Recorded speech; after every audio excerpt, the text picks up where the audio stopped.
বছরের মেয়ে ইন্দিরা শ্বশুরবাড়ি যাওয়ার পথে ভয়ানক ডাকাতের কবলে পড়ে। তাকে জঙ্গলে ফেলে পালিয়ে যায় পালকি বাহকেরা। তারপর কোন খাতে বইবে তার জীবন? তার সাথে কি তার স্বামীর মিলন হবে?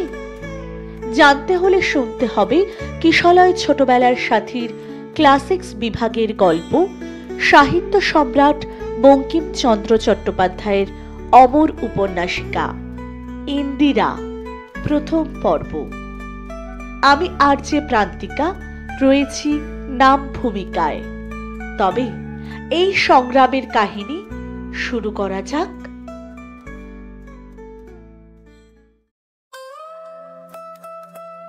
অনেক দিনের পর আমি শ্বশুর বাড়ি যাইতেছিলাম।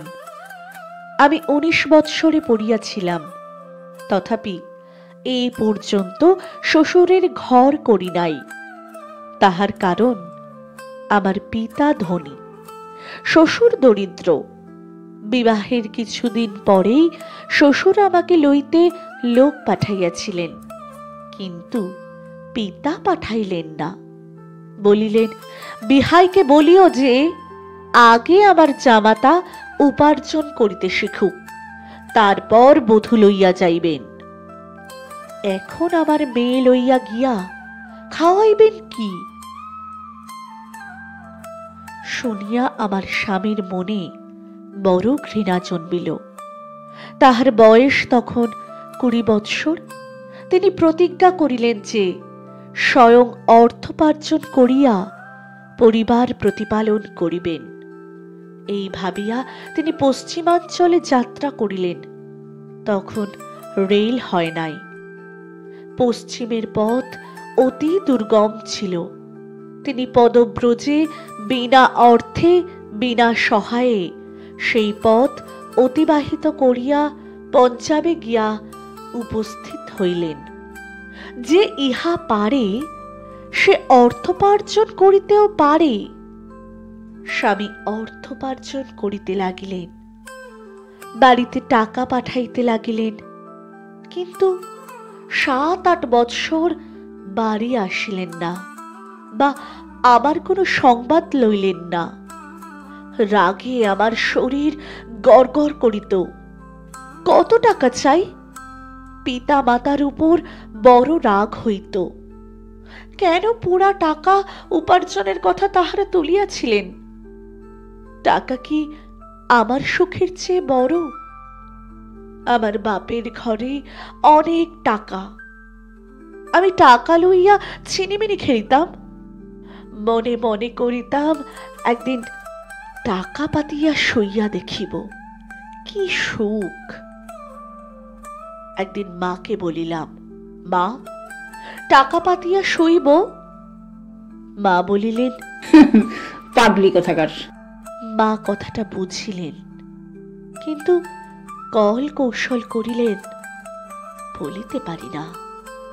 কিন্তু যে সময়ের ইতিহাস আরম্ভ করিতেছি, তাহার কিছু পূর্বে আমার স্বামী বাড়ি আসিলেন। রব উঠিল যে তিনি কমিশারিয়েটের কর্ম করিয়া অতুল ঐশ্বর্যের অধিপতি হইয়া আসিয়াছেন। কমিশারিয়েট বটে তো। আমার শ্বশুর আমার পিতাকে লিখিয়া পাঠাইলেন, আপনার আশীর্বাদে উপেন্দ্র বধূমাতাকে প্রতিপালন করিতে সক্ষম। পালকি বিহারা পাঠাইলাম, বধূমাতাকে বাটিতে পাঠাইয়া দিবেন। নচেৎ আজ্ঞা করিলে পুত্রের বিবাহের আবার সম্বন্ধ করিব। পিতা দেখিলেন নূতন বড় মানুষ বটে। পালকিখানার ভিতরে কিংখাপ মোড়া, উপরে রূপার বিট, বাটে রূপার হাঙরের মুখ। দাসী মাগি যে আসিয়াছিল, সে গরদ পরিয়া আসিয়াছে, গলায় বড় মোটা সোনার দানা। 4 জন কালো দাড়িওয়ালা ভোজপুরি পালকির সঙ্গে আসিয়াছিল। আমার পিতা হরমোহন দত্ত বুনিয়াদি বড় মানুষ হাসিয়া বলিলেন, ভাই ইন্দিরে, আর তোমাকে রাখিতে পারি না। এখন যাও, আবার শীঘ্র লইয়া আসিব। দেখো, আঙুল ফুলে কলা গাছ দেখিয়া হাসিও না। মনে মনে বাবার কথার উত্তর দিলাম। বলিলাম, আমার প্রাণটা বুঝি আঙুল ফুলিয়া কলা গাছ হইল? তুমি যেন বুঝিতে পারিয়া হাসিও না। আমার ছোট বহিন কামিনী বুঝি তা বুঝিতে পারিয়াছিল। বলিল, দিদি আবার আসিবে কবে? আমি তাহার গাল টিপিয়া ধরিলাম। কামিনী বলিল, দিদি শ্বশুর বাড়ি কেমন তাহা জানিস না? আমি বলিলাম, জানি। সে নন্দন বন, সেখানে রতিপতি পারিজাত ফুলের বান মারিয়া লোকের জন্ম সার্থক করে। সেখানে পা দিলেই স্ত্রী জাতি অপ্সরা হয়, পুরুষ ভেড়া হয়। সেখানে নিত্য কোকিল ডাকে, শীতকালে দক্ষিণে বাতাস বয়, অমাবস্যাতেও পূর্ণচন্দ্র ওঠে। কামিনী হাসিয়া বলিল, মরণ আর কি। ভগিনীর এই আশীর্বাদ লইয়া আমি শ্বশুর বাড়ি যাইতেছিলাম। আমার শ্বশুর বাড়ি মনোহরপুর, আমার পিত্রালয় মহেশপুর। উভয় গ্রামের মধ্যে 10 ক্রোশ পথ। সুতরাং রাতে আহার করিয়া যাত্রা করিয়াছিলাম। পৌঁছিতে 5-7 দণ্ড রাত্রি হইবে। জানিতাম রাত্রিতে আমি ভালো করিয়া দেখিতে পাইব না তিনি কেমন। রাত্রিতে তো তিনি ভালো করিয়া দেখিতে পাইবেন না আমি কেমন। মা বহু যত্নে চুল বাঁধিয়া দিয়াছিলেন। 10 ক্রোশ পথ যাইতে যাইতে খোপা খসিয়া বাইবে, চুল সব স্থানচ্যুত হইয়া যাইবে, পালকির ভিতর ঘামিয়া বিশ্রী হইয়া যাইবে। তৃষ্ণায় মুখের তাম্বুল রাগ শুকাইয়া উঠিবে, শ্রান্তিতে শরীর হতশ্রী হইয়া যাইবে। তোমরা হাসিতেছ, আমার মাথার দিব্য, হাসিও না। আমি ভরা যৌবনে প্রথম শ্বশুর বাড়ি যাইতেছিলাম। পথে কালদিঘি নামে এক বৃহৎ দীর্ঘিকা আছে, তাহার জল প্রায় অর্ধক্রোশ, পাড় পর্বতের ন্যায় উচ্চ। তাহার ভিতর দিয়া পথ, চারিপার্শ্বে বট গাছ, তাহার ছায়া শীতল। দিঘির জল নীল মেঘের মতো, দৃশ্য অতি মনোহর। তথায় মনুষ্যের সমাগম বিরল। ঘাটের উপরে একখানি দোকান আছে মাত্র। নিকটে যে গ্রাম আছে তাহারও নাম কালা দিঘি। এই দিঘিতে লোকে একা আসিতে ভয় করিত। দস্যুতার ভয়ে এখানে দলবদ্ধ না হইয়া লোক আসিত না। এই জন্য লোকে ডাকাতে কালা দিঘি বলিত। দোকানদারকে লোকে দস্যুদিগের সহায় বলিত। আমার সে সকল ভয় ছিল না। আমার সঙ্গে অনেক লোক, 16 জন বাহক, 4 জন দারোয়ান এবং অন্যান্য লোক ছিল। যখন আমরা এই গ্রামে পৌঁছিলাম তখন বেলা 2:30 প্রহর। বাহকেরা বলিল যে আমরা কিছু জল টল না খাইলে আর যাইতে পারি না। দারোয়ানেরা বারণ করিল, বলিল, এই স্থান ভালো নয়। আমরা এত লোক আছি, আমাদিগের ভয় কি? আমার সঙ্গের লোকজন ততক্ষণ কেহই কিছুই খায় নাই। শেষে সকলেই বাহক দিগের মতে মত করিল। দিঘির ঘাটে বটতলায় আমার পালকি নামাইল। দিঘির ঘাটে বটতলায় আমার পালকি নামাইল। আমি হারে জ্বলিয়া গেলাম। কোথায়? কেবল ঠাকুর দেবতার কাছে মানিতেছি। শীঘ্র পৌঁছি। কোথায় বেহারা পালকি? কোথায় বেহারা পালকি নামাইয়া হাঁটু উঁচু করিয়া ময়লা গামছা ঘুরাইয়া বাতাস খাইতে লাগিল। কিন্তু ছি, স্ত্রী জাতি বড় আপনার বুঝে। আমি যাইতেছি কাঁধে, তাহারা কাঁধে আমাকে বহিতেছে। আমি যাইতেছি ভরা যৌবনে স্বামী সন্দর্শনে, তারা যাইতেছে খালি পেটে এক মুঠা ভাতের সন্ধানে। তারা একটু ময়লা গামছা ঘুরাইয়া বাতাস খাইতেছে বলিয়া কি আমার রাগ হইল? ধিক ভরা যৌবনে, ধিক। এই ভাবিতে ভাবিতে আমি ক্ষণিক পরে অনুভবে বুঝিলাম যে লোকজন তফাৎ গিয়াছে। আমি তখন সাহস পাইয়া অল্প দ্বার খুলিয়া দিঘি দেখিতে লাগিলাম। দেখিলাম বাহকেরা সকলে দোকানের সম্মুখে এক বট বৃক্ষতলে বসিয়া জলপান খাইতেছে। সেই স্থান আমার নিকট হইতে প্রায় 1.5 বিঘা। দেখিলাম যে সম্মুখে অতি নিবিড় মেঘের ন্যায় বিশাল দীর্ঘিকা বিস্তৃত রহিয়াছে। চারিপার্শ্বে পর্বত শ্রেণীবৎ উচ্চ অথচ সুকোমল শ্যামল তৃণাবরণ শোভিত পাহাড়। পাহাড় এবং জলের মধ্যে বিস্তৃত ভূমিতে দীর্ঘ বটবৃক্ষ শ্রেণী। পাহাড়ে অনেক গোবৎস চড়িতেছে।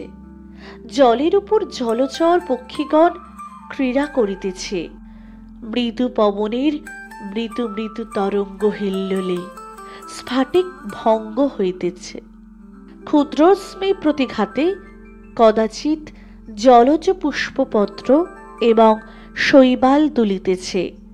দেখিতে পাইলাম যে আমার দারবানেরা জলে নামিয়া স্নান করিতেছে। তাহাদের অঙ্গচালনে তাড়িত হইয়া শ্যাম সলিলে শ্বেত মুক্তাহার বিক্ষিপ্ত হইতেছে। আকাশপানে চাহিয়া দেখিলাম কি সুন্দর নীলিমা, কি সুন্দর শ্বেত মেঘের স্তর, পরস্পরের মূর্তি বৈচিত্র্য। কিভা নভস্থলে উড্ডীন ক্ষুদ্র পক্ষী সকলের নীলিমা মধ্যে বিকীর্ণ কৃষ্ণবিন্দু নিচয় তুল্য শোভা। মনে মনে হইল, এমন কোনো বিদ্যা নাই কি যাতে মানুষ পাখি হইতে পারে?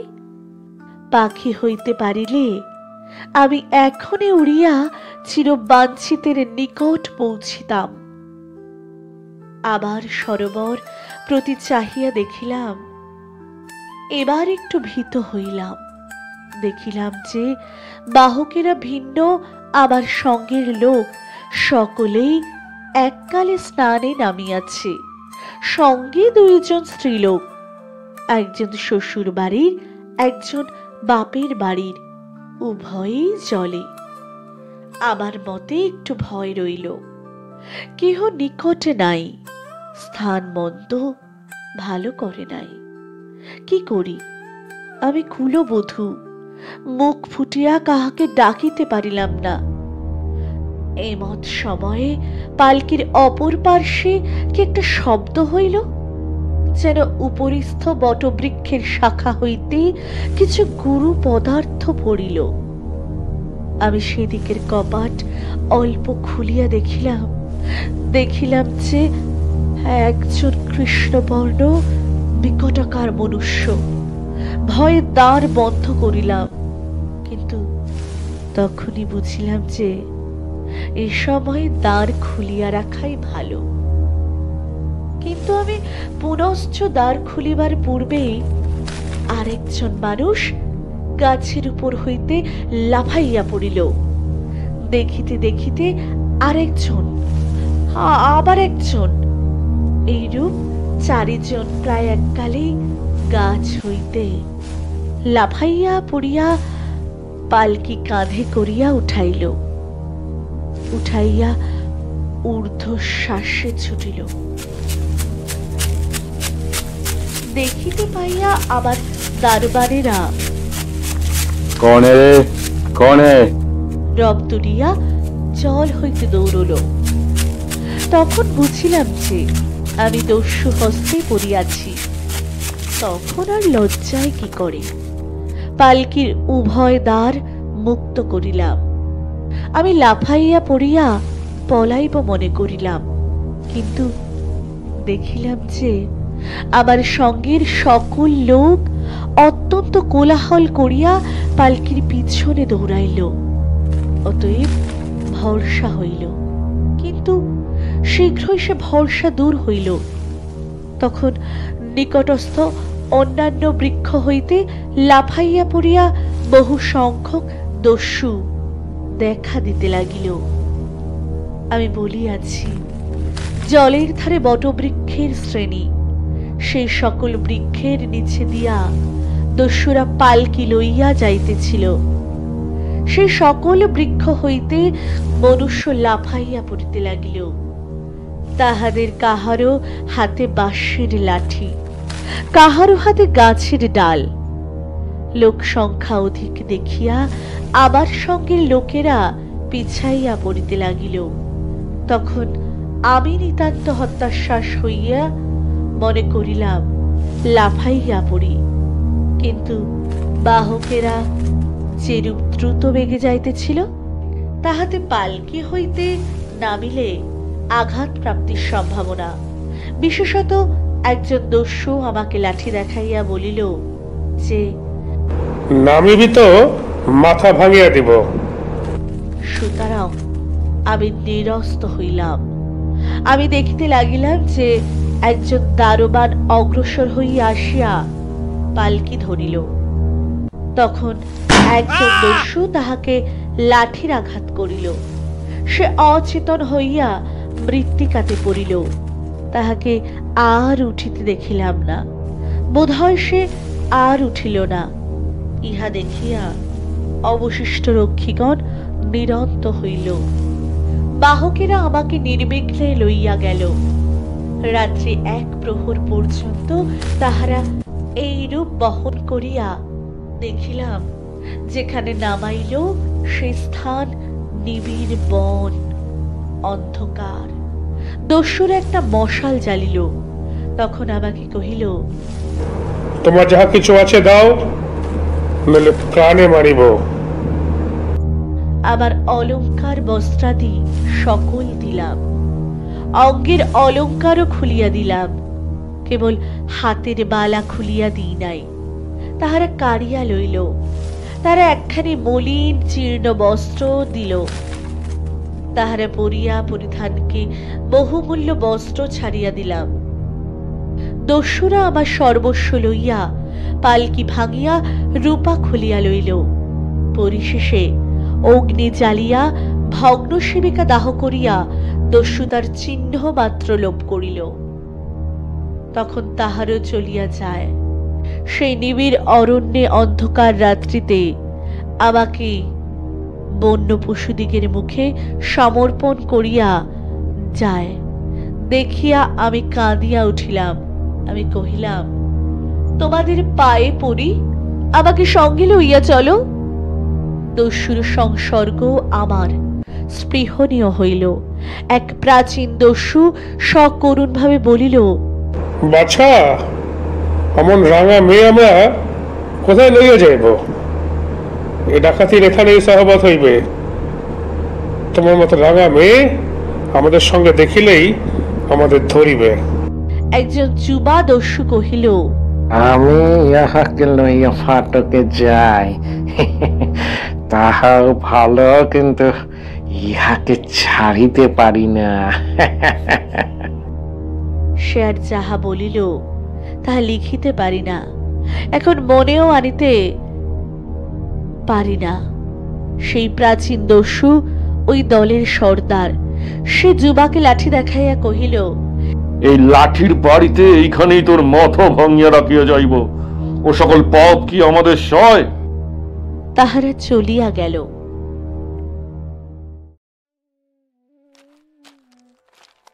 শ্বশুর বাড়ি যাওয়ার সুখ। এমনও কি কখনো হয়, এত বিপদ এত দুঃখ কাহারও কখনো ঘটিয়াছে? কোথায় প্রথম স্বামী সন্দর্শনে যাইতেছিলাম, সর্বাঙ্গী রত্নালঙ্কার পরিয়া, কত সাধে চুল বাঁধিয়া, সাধের সাজা পানি অকলুষিত ওষ্ঠাধর রঞ্জিত করিয়া, সুগন্ধে কৌমার প্রফুল্ল দেহ আমোদিত করিয়া, এই 19 বৎসর লইয়া প্রথম স্বামী সন্দর্শনে যাইতেছিলাম।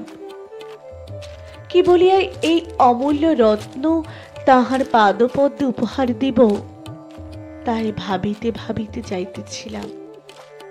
অকস্মাৎ তাহাতে একই বজ্রাঘাত, সর্বালঙ্কার কারিয়া লইয়াছে, লোক জীর্ণ মলিন দুর্গন্ধ বস্ত্র পরাইয়াছে পরাক, বাঘ ভালুকের মুখে সমর্পণ করিয়া গিয়াছে যাক, ক্ষুধা তৃষ্ণায় প্রাণ যাইতেছে তা যাক, প্রাণ আর চাহি না, এখন গেলেই ভালো।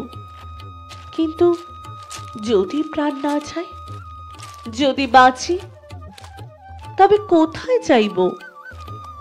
আর তো তাকে দেখা হইল না, বাপ মাকেও বুঝি দেখিতে পাইব না। কাঁদিলে তো কান্না ফুরায় না, তাই কাঁদিব না বলিয়া স্থির করিতেছিলাম। চক্ষুর জল কিছুতেই থামিতেছিল না, তবু চেষ্টা করিতেছিলাম। এমন সময়ে দূরে কি একটা বিকট গর্জন হইল। মনে করিলাম বাঘ। মনে একটু আহ্লাদ হইল, বাঘে খাইলে সকল জ্বালা জুড়ায়, হাড় গোড় ভাঙিয়া রক্ত শুষিয়া খাইবে। ভাবিলাম তাও সহ্য করিব, শরীরের কষ্ট বইত না, মরিতে পাইব, সেই পরম সুখ। অতএব কান্না বন্ধ করিয়া একটু প্রফুল্ল হইয়া স্থিরভাবে রহিলাম। বাঘের প্রতীক্ষা করিতে লাগিলাম।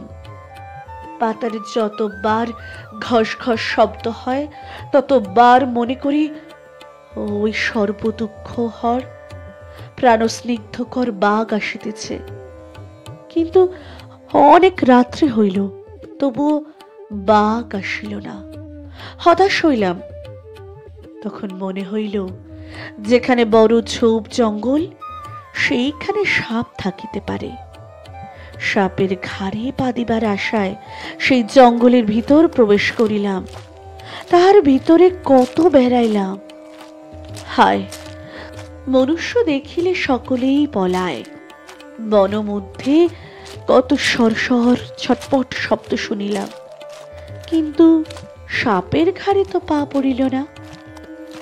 আমার পায়ে অনেক কাঁটা ফুটিল, অনেক বিছুটি লাগিল, কিন্তু কই, সাপে তো কামড়াইল না। আবার হতাশ হইয়া ফিরিয়া আসিলাম। ক্ষুধা তৃষ্ণায় ক্লান্ত হইয়াছিলাম, আর বেড়াইতে পারিলাম না। একটা পরিষ্কার স্থান দেখিয়া বসিলাম। সহসা সম্মুখে এক ভল্লুক উপস্থিত হইল। মনে করিলাম ভালুকের হাতেই মরিব। ভালুকটাকে তাড়া করিয়া মারিতে গেলাম, কিন্তু হায়, ভালুকটা আমায় কিছু বলিল না। সে গিয়া এক বৃক্ষের উপর উঠিল।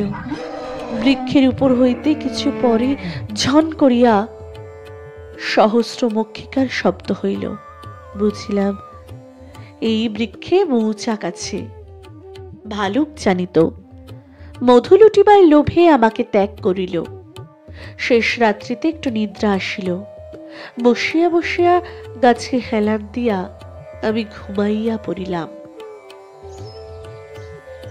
যখন আবার ঘুম ভাঙিল, তখন কাক কোকিল ডাকিতেছে। বাঁশের পাতার ভিতর দিয়া টুকরা টুকরা রৌদ্র আসিয়া পৃথিবীকে মণি মুক্তায় সাজাইয়াছে। আলোতে প্রথমেই দেখিলাম আমার হাতে কিছু নাই। দস্যুরা প্রকোষ্ঠ লঙ্কার সকল কারিয়া লইয়া বিধবা সাজাইছে। বাঁ হাতে এক টুকরো লোহা আছে, কিন্তু দাহিন হাতে কিছু নেই। কাঁদিতে কাঁদিতে একটু লতা ছিঁড়িয়া দাহির হাতে বাঁধিলাম।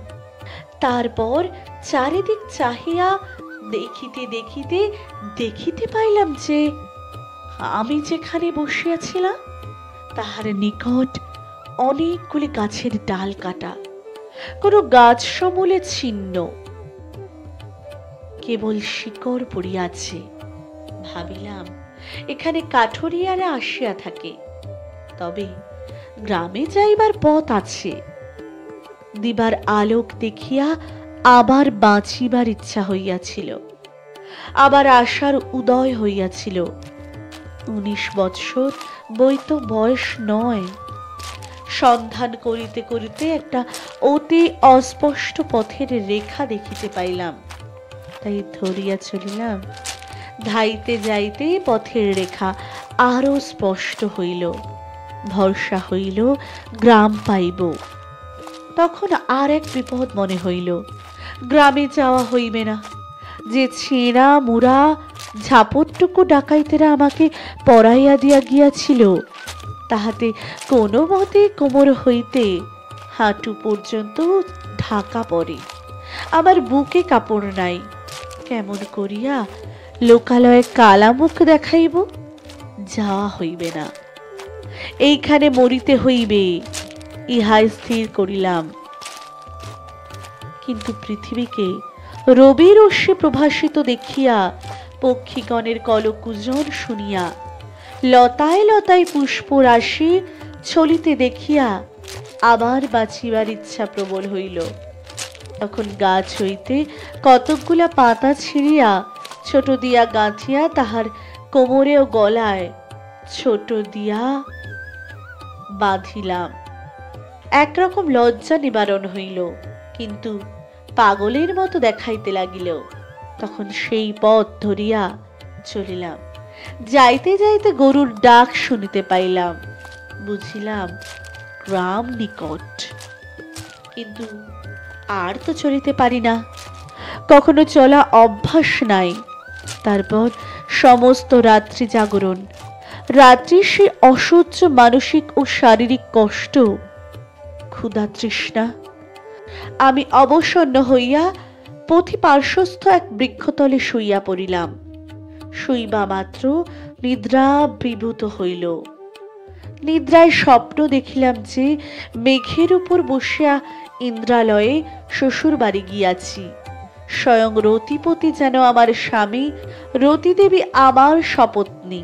পারিজাত লইয়া তাহার সঙ্গে কোন্দল করিতেছি। এমন সময়ে কাহারো স্পর্শে ঘুম ভাঙিল। দেখিলাম একজন যুবা পুরুষ। দেখিয়া বোধ হইল ইতর অন্তর্য জাতীয় কুলি মজুরের মতো আমার হাত ধরিয়া টানিতেছে। সৌভাগ্যক্রমে একখানা কাঠ সেখানে পড়িয়াছিল, তাহা তুলিয়া লইয়া ঘুরাইয়া সেই পাপিষ্ঠের মাথায় মারিলাম। কোথায় জোর পাইলাম জানি না। সে ব্যক্তি মাথায় হাত দিয়া ঊর্ধ্বশ্বাসে পলাইল। কাঠখানা আর ফেলিলাম না, তাহার উপর ভর করিয়া চলিলাম। অনেক পথ হাঁটিয়া একজন বৃদ্ধা স্ত্রীলোকের সাক্ষাৎ পাইলাম। সে একটা গাই তাড়াইয়া লইয়া যাইতেছিল। তাহাকে জিজ্ঞাসা করিলাম যে মহেশপুর কোথায়, মনোহরপুরে বা কোথায়? প্রাচীনা বলিল, মা, তুমি কে? হ্যাঁ, অমন সুন্দর মেয়ে কি পথে ঘাটে একা বেরুতে আছে? হ্যাঁ, মরি মরি, কি রূপ গা! তুমি গড়ে আইসো। সে আমাকে ক্ষুধাতুর দেখিয়া গাইটি দুইয়া একটু দুধ খাইতে দিল। সে মহেশপুর চিনিত। তাহাকে আমি বলিলাম যে, তোমাকে টাকা দেওয়াইব, তুমি আমাকে সেখানে রাখিয়া আইসো। তাহাতে সে কহিল, আমার ঘর সংসার ফেলিয়া যাইব কি প্রকারে? তখন সে যে পথ বলিয়া দিল, আমি সেই পথে গেলাম। সন্ধ্যা পর্যন্ত পথ হাঁটিলাম। তাহাতে অত্যন্ত শ্রান্তি বোধ হইল। একজন পথিককে জিজ্ঞাসা করিলাম, হাঙা, মহেশপুর এখান হইতে কত দূর? সে আমাকে দেখিয়া স্তম্ভিতের মতো রহিল। অনেকক্ষণ চিন্তা করিয়া কহিল, তুমি কোথা হতে আসিয়াছ? যে গ্রামে প্রাচীনা আমাকে পথ বলিয়া দিয়াছিল, আমি সেই গ্রামের নাম করিলাম। তাহাতে পথিক কহিল যে, তুমি পথ ভুলিয়াছ, বরাবর উল্টা আসিয়াছ। মহেশপুর এখান থেকে 1 দিনের পর। আমার মাথা ঘুরিয়া গেল। আমি তাহাকে জিজ্ঞাসা করিলাম, তুমি কোথায় যাইবে? আমি এই নিকটে গৌরী গ্রামে যাইব। আমি অগত্যা তাহার পশ্চাৎ পশ্চাৎ চলিলাম। গ্রাম মধ্যে প্রবেশ করিয়া সে আমাকে জিজ্ঞাসা করিল, তুমি এখানে কাহার বাড়ি যাইবে? আমি কহিলাম, আমি এখানে কাহাকেও চিনি না, একটা গাছতলায় শয়ন করিয়া থাকিব। পথিক কহিল, তুমি কি জাতি? আমি কহিলাম, আমি কায়স্থ। আমি ব্রাহ্মণ। তুমি আমার সঙ্গে আইসো। তোমার ময়লা মোটা কাপড় বটে, কিন্তু তুমি বড় ঘরের মেয়ে। ছোট ঘরে এমন রূপ হয় না। ছাই রূপ! ওই রূপ রূপ শুনিয়া আমি জ্বালাতন হইয়া উঠিয়াছিলাম। কিন্তু এ ব্রাহ্মণ প্রাচীন, আমি তাহার সঙ্গে গেলাম। আমি সে রাত্রে ব্রাহ্মণের গৃহে 2 দিনের পর একটু বিশ্রাম লাভ করিলাম। এই দয়ালু বৃদ্ধ ব্রাহ্মণ যাজক, পৌরোহিত্য করেন। আমার বস্ত্রের অবস্থা দেখিয়া বিস্মিত হইয়া জিজ্ঞাসা করিলেন, মা, তোমার কাপড়ের এমন দশা কেন? তোমার কাপড় কি কেহ কাড়িয়া লইয়াছে? আজ্ঞা হাঁ, তিনি যজমান দিগের নিকট অনেক কাপড় পাইতেন। 2 খানা খাটো বহরের চৌড়া রাঙা পেরে শাড়ি আমাকে পরিয়ে দিলেন। শাখার করও তার ঘরে ছিল, তাহাও চাহিয়া লইয়া পড়িলাম। এ সকল কার্য সমাধা করিলাম অতি কষ্টে। শরীর ভাঙিয়া পড়িতেছিল। ব্রাহ্মণ ঠাকুরানী 2টি ভাত দিলেন, খাইলাম। একটা মাদুর দিলেন, পাতিয়া শুইলাম। কিন্তু এত কষ্টেও ঘুমাইলাম না। আমি যে জন্মের মতো গিয়াছি, আমার যে মরাই ভালো ছিল, কেবল তাহাই মনে পড়িতে লাগিল। ঘুম হইল না। প্রভাতে একটু ঘুম আসিল। আবার একটা স্বপ্ন দেখিলাম সম্মুখে অন্ধকারময় যমমূর্তি বিকট দংষ্ট্রা রাশি প্রকটিত করিয়া হাসিতেছে। আর ঘুমাইলাম না।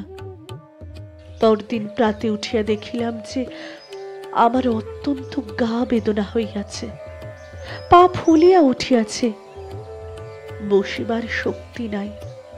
যতদিন না গায়ের বেদনা আরাম হইল, ততদিন আমাকে কাজেই ব্রাহ্মণের গৃহে থাকিতে হইল। ব্রাহ্মণও তাহার গৃহিণী আমাকে যত্ন করিয়া রাখিলেন, কিন্তু মহেশপুর যাইবার কোনো উপায় দেখিলাম না। কোন স্ত্রীলোকই পথ চিনিত না, অথবা যাইতে স্বীকার করিল না। পুরুষে অনেকেই স্বীকৃত হইল, কিন্তু তাহাদিগের সঙ্গে একাকিনী যাইতে ভয় করিতে লাগিল। ব্রাহ্মণও নিষেধ করিলেন, বলিলেন, উহাদিগের চরিত্র ভালো নহে, উহাদিগের সঙ্গে যাইও না। উহাদের কি মতলব বলা যায় না। আমি ভদ্র সন্তান হইয়া তোমার ন্যায় সুন্দরীকে পুরুষের সঙ্গে কোথাও পাঠাইতে পারি না। সুতরাং আমি নিরস্ত হইলাম। একদিন শুনিলাম যে ওই গ্রামের কৃষ্ণদাস বসু নামক একজন ভদ্রলোক সপরিবারে কলিকাতায় যাইবেন। শুনিয়া আমি উত্তম সুযোগ বিবেচনা করিলাম। কলিকাতা হইতে আমার পিত্রালয় ও শ্বশুরালয় অনেক দূর বটে, কিন্তু সেখানে আমার জ্ঞাতি খুল্লতাত বিষয় কর্মোপলক্ষে বাস করিতেন। আমি ভাবিলাম যে কলিকাতায় গেলে অবশ্য খুল্লতাতের সন্ধান পাইব। তিনি অবশ্য আমাকে পিত্রালয়ে পাঠাইয়া দিবেন, না হয় আমার পিতাকে সংবাদ দিবেন। আমি এই কথা ব্রাহ্মণকে জানাইলাম। ব্রাহ্মণ বলিলেন, এ উত্তম বিবেচনা করিয়াছ। কৃষ্ণদাস বাবু আমার যজমান, সঙ্গে করিয়া লইয়া বলিয়া দিয়ে আসিব। তিনি প্রাচীন আর বড় ভালো মানুষ। ব্রাহ্মণ আমাকে কৃষ্ণদাস বাবুর কাছে লইয়া গেলেন। ব্রাহ্মণ কহিলেন, এটি ভদ্র লোকের কন্যা, বিপাকে পড়িয়া পথ হারাইয়া এ দেশে আসিয়া করিয়াছে। আপনি যদি ইহাকে সঙ্গে করিয়া কলিকাতায় লইয়া যান, তবে এ অনাথা আপন পিত্রালয়ে পৌঁছিতে পারে। কৃষ্ণদাস বাবু সম্মত হইলেন। আমি তাহার অন্তঃপুরে গেলাম। পরদিন তাহার পরিবারস্থ স্ত্রীলোক দিগের সঙ্গে বসু মহাশয়ের পরিবার কর্তৃক অনাদৃত হইয়াও কলিকাতায় যাত্রা করিলাম। প্রথম দিন 4-5 ক্রোশ হাঁটিয়া গঙ্গা তীরে আসিতে হইল। পরদিন নৌকায় উঠিলাম। আমি গঙ্গা কখনো দেখি নাই। এখনো গঙ্গা দেখিয়া আহ্লাদে প্রাণ ভরিয়া গেল। আমার এত দুঃখ মুহূর্তের জন্য সব ভুলিলাম। গঙ্গার প্রশস্ত হৃদয়, তাহাতে ছোট ছোট ঢেউ, ছোট ঢেউয়ের ওপর রৌদ্রের চিকিমিকি। যত দূর চক্ষু যায় তত দূর জল জ্বলিতে জ্বলিতে ছুটিয়াছে। তীরে কুঞ্জের মতো সাজানো বৃক্ষের অনন্ত শ্রেণী। জলে কত রকমের কত নৌকা। জলের উপর দাঁড়ের শব্দ, দাঁড়ি মাঝির শব্দ। জলের উপর কোলাহল, তীরে ঘাটে ঘাটে কোলাহল। কত রকমের লোক কত রকমে স্নান করিতেছে। আবার কোথাও সাদা মেঘের মতো অসীম সৈকত ভূমি, তাতে কত প্রকারের পক্ষী কত শব্দ করিতেছে। গঙ্গা যথার্থ পুণ্যময়ী। অতৃপ্ত নয়নে কয়দিন দেখিতে দেখিতে আসিলাম।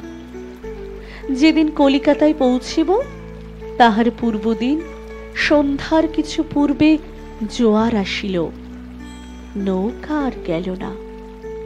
একখানা ভদ্র গ্রামের একটা বাঁধা ঘাটের নিকট আমাদের নৌকা লাগাইয়া রাখিল।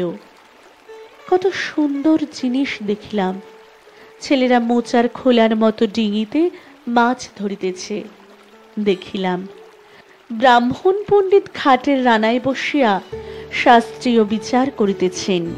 দেখিলাম কত সুন্দরী বেশভূষা করিয়া জল লইতে আসিল। কেহ জল ফেলে, কেহ কলসি পুরে, কেহ আবার ঢালে, আবার পুরে, আর হাসে, গল্প করে, আবার ফেলে, আবার কলসি ভরে। দেখিয়া আমার প্রাচীন গীতটি মনে পড়িল। একা একা কাকে কুম্ভ করি, কলসিতে জল ভরি, জলের ভিতরে শ্যামরায় কলসিতে দিতে ঢেউ, আর না দেখিলাম কেউ পুন কানু জলেতে লুকায়। সেই দিন সেইখানে দুইটি মেয়ে দেখিয়াছিলাম, তাহাদের কখনো ভুলিব না। মেয়ে দুইটির বয়স 7-8 বৎসর। দেখিতে বেশ, তবে পরম সুন্দরীও নয়, কিন্তু সাজিয়াছিল ভালো। কানে দুল, হাতে আর গলায় এক একখানা গহনা, ফুল দিয়া খোপা বেরিয়াছে, রঙ্গ করা শিউলি ফুলের ছোবান, দুইখানি কালা পেরে কাপড় পরিয়াছে, পায়ে চারিগাছি করিয়া মল আছে, কাঁকালে ছোট ছোট দুইটি কলসি আছে। তাহারা ঘাটের রানায় নামিবার সময় জোয়ারের জলের একটা গান গাইতে গাইতে নামিল। গানটি মনে আছে, মিষ্ট লাগিয়াছিল, তাই এখানে লিখিলাম। একজন এক এক পদ গায়, আর একজন দ্বিতীয় পদ গায়। তাহাদের নাম শুনিলাম, অমলা আর নির্মলা। প্রথমে গাইল অমলা। ধানের খেতে ঢেউ উঠেছে, পাঁচতলাতে জল, আয় আয় সই জল আনি গে, জল আনি গে চল। ঘাটটি জুড়ে গাছটি বেড়ে ফুটল ফুলের দল, আয় আয় সই জল আনি গে, জল আনি গে চল। বিনোদ বেশে মুচকি হেসে খুলবো হাসির কল, কলসি ধরে গরব করে বাজিয়ে যাব মল। আয় আয় সই জল আনি গে, জল আনি গে চল। গহনা গায়ে আলতা পায়ে কলকাদারা চল, ঢিমে চালে তালে তালে বাজিয়ে যাব মল। আয় আয় সই জল আনি গে, জল আনি গে চল। যত ছেলে খেলা ফেলে ফিরছে দলে দল, কত বুড়ি জুজু বুড়ি ধরবে কত জল। আমরা মুচকে হেসে বিনোদ বেশে বাজিয়ে যাব মল, আমরা বাজিয়ে যাব মল, সই বাজিয়ে যাব মল। আয় আয় সই জল আনি, জল আনি গে চল। চল। বালিকা সিঞ্চিত রসে এ জীবন কিছু শীতল হইল। আমি মনোযোগ পূর্বক এই গান শুনিতেছি। দেখিয়া বসুজ মহাশয়ের সহধর্মিনী আমাকে জিজ্ঞাসা করিলেন, ও ছাই, গান আমার হাঁ করে শুনছো কেন? আমি বলিলাম, ক্ষতি কি? ছুরিদের মরণ আর কি, মল বাজানোর আবার গান। 16 বছরের মেয়ের মুখে ভালো শোনাইতো না বটে, 7 বছরের মেয়ের মুখে বেশ শোনায়। জোয়ান মিনসের হাতের চর চাপড় জিনিস ভালো নহে বটে, কিন্তু 3 বছরের ছেলের হাতের চর চাপড় বড় মিষ্ট।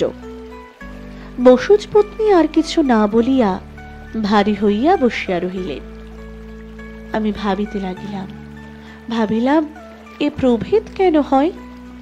এক জিনিস দুই রকম লাগে কেন? যে দান দরিদ্রকে দিলে পুণ্য হয়, তাহা বড় মানুষকে দিলে খোসামত বলিয়া গণ্য হয় কেন? যে সত্য ধর্মের প্রধান অবস্থা বিশেষ, তাহা আত্মশ্লাঘা বা পরনিন্দা পাপ হয় কেন? যে ক্ষমা পরম ধর্ম দুষ্কৃতকারীর প্রতি প্রযুক্ত হইলে তাহা মহাপাপ কেন? সত্য সত্যই কেহ স্ত্রীকে বনে দিয়ে আসিলে লোকে তাহাকে মহাপাপী বলে, কিন্তু রামচন্দ্র সীতাকে বনে দিয়াছিলেন, তাহাকে কেহ মহাপাপী বলে না কেন? ঠিক করিলাম অবস্থা ভেদে এ সকল হয়।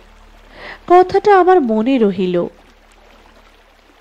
আমি ইহার পর একদিন যে নির্লজ্জ কাজের কথা বলিব, তাহা এই কথা মনে করিয়াছিলাম, তাই গানটা এখানে লিখিলাম। নৌকাপথে কলিকাতা আসিতে দূর হইতে কলিকাতা দেখিয়া বিস্মিত ভীত হইলাম। অট্টালিকার পর অট্টালিকা, বাড়ির গায়ে বাড়ি, বাড়ির পিঠে বাড়ি, তার পিঠে বাড়ি, অট্টালিকার সমুদ্র। তাহার অন্ত নাই, সংখ্যা নাই, সীমা নাই। জাহাজের মাস্তুলের অরণ্য দেখিয়া জ্ঞান বুদ্ধি বিপর্যস্ত হইয়া গেল। নৌকার অসংখ্য অনন্ত শ্রেণী দেখিয়া মনে হইল, এত নৌকা মানুষের গড়িল কি প্রকারে? নিকটে আসিয়া দেখিলাম তীরবর্তী রাজপথে গাড়ি পালকি পিঁপড়ের সারির মতো চলিয়াছে। যাহারা হাঁটিয়া যাইতেছে তাহাদের সংখ্যার তো কথাই নাই। তখন মনে হইল, ইহার ভিতর খুড়াকে খুঁজিয়া বাহির করিব কি প্রকারে? নদী সৈকতের বালুকা রাশির ভিতর হইতেই চেনা বালুকা কণাটি খুঁজিয়া বাহির করিব কি প্রকারে?